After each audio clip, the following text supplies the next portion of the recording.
আসসালামু আলাইকুম। এ হলো আমাদের দাউদকান্দি পাইলট উচ্চ বিদ্যালয়ের মাঠ, যেটাকে বলে বালুর মাঠ। দেখেন বালুর মাঠের অবস্থা, আশেপাশে কী অবস্থা, ময়লা আবর্জনা, ডেঙ্গুর মহামারীর যে অবস্থা দাউদকান্দির, তাতে কি অবস্থা, কিভাবে ছড়াচ্ছে দেখুন। দেখুন এই যে পাশে একটা ড্রেনের ভিতরে কি অবস্থা দেখেন। এই অবস্থা যদি হয় তাহলে কিভাবে হবে।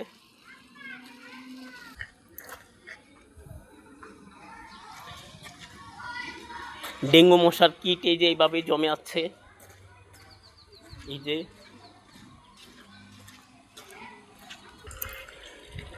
পানিটা যদি এইভাবে জমে না থাকতো, হয়তো এইভাবে এত ডেঙ্গু মশার উপদ্রব হতো না।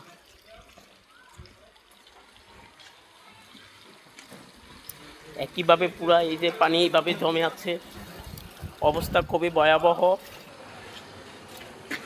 সাধারণ মানুষের চলাচলের জায়গায় দেখেন রোডের মাঝে এই অবস্থা। আমাদের বালুর মাঠের যেই রোড, যেটা বাজারে মানুষ চলাচল করে, বাজারে যায় এই রোড দিয়া, এই রোডের এই অবস্থা। রাস্তায় পানি এসে পড়ছে, কিন্তু কোনোভাবে পানিগুলো সরতেছে না। এইভাবে পানি আটকে থাকে তাহলে ময়লাগুলো সরে না, এবং এইভাবে কিন্তু ডেঙ্গুর উপদ্রব বাড়তেছে। এইভাবে ময়লা পানিতে দেখেন কি অবস্থা। এই যে পূবালী ব্যাংকের সামনে এইভাবে পানি জমে আছে। এই যে দেখেন কত ময়লা জমে আছে এখানে। এগুলা বলার কিছু নাই। আমরা সাধারণ মানুষ আসলে খুব অসুবিধার মধ্যে আছি, সমস্যার মধ্যে আছি। কে বলবে, কি বলবে, কে করবে এগুলা আমরা বুঝি না, জানি না। সংশ্লিষ্ট কর্তৃপক্ষকে বিশেষভাবে বলছি, এগুলো কোনো একটা ব্যবস্থা করুন। এভাবে চলতে দেওয়া যায় না। দাউদকান্দি কিন্তু পুরা মহামারী আকার ধারণ করেছে। দেখেন কিভাবে ময়লা আটকে যাচ্ছে।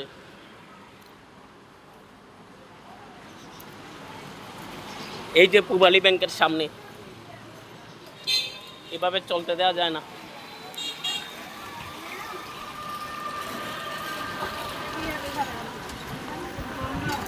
কি একটা অবস্থা, অসহনীয় যন্ত্রণার মধ্যে মানুষ আছে, কিন্তু এগুলো পরিষ্কার করার মতো কোনো মানুষই খুঁজে পাওয়া যাচ্ছে না।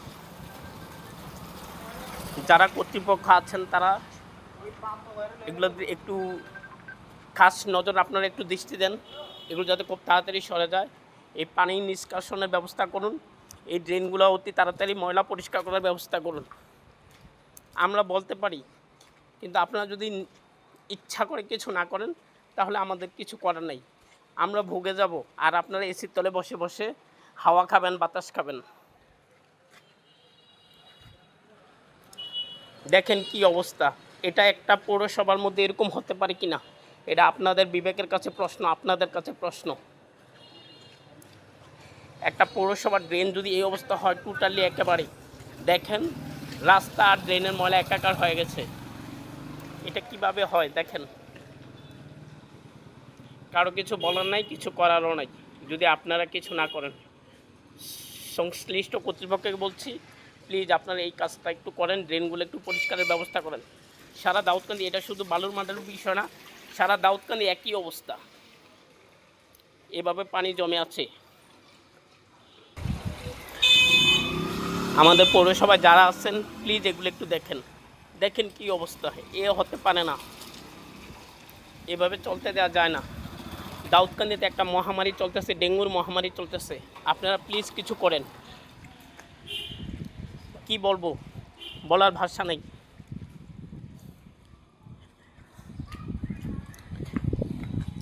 আমার 3 মেয়ে ডেঙ্গু আক্রান্ত, আমার শাশুড়ি ডেঙ্গু আক্রান্ত, আমার ছোট শালি আমার মেয়েদের দেখতে আসছে, তারাও ডেঙ্গুতে আক্রান্ত হয়ে এখনও হসপিটালে কাতরাচ্ছে।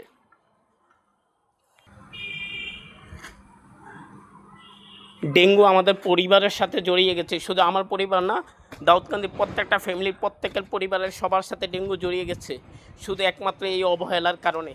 আমাদের কর্তৃপক্ষ এগুলো কি চোখে দেখে না, বা তাদের নজরে আসে না নাকি আমি বুঝি না। এখন আমরা কি করতে পারি, আপনারা এগুলো দেখেন।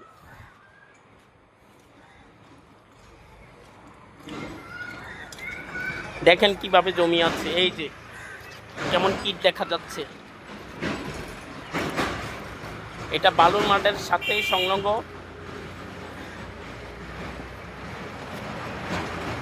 পূর্ব পাশে যেই আছে এই যে বালুর মাঠ, দেখেন এই যে বালুর মাঠ, আশেপাশে কি অবস্থা দেখেন। এই অবস্থা যদি চলতে দেওয়া যায় তাহলে কী হবে।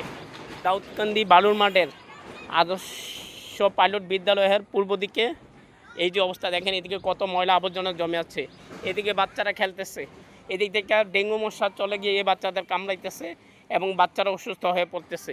কত মানুষের আনাগোনা এদিক দিয়া অবস্থা দেখেন, চারিদিকে ময়লা আবর্জনা, কি অবস্থা। এভাবে কি চলতে দেওয়া যায় কিনা আপনারাই বলেন, আপনাদের বিবেকের কাছে আমাদের প্রশ্ন।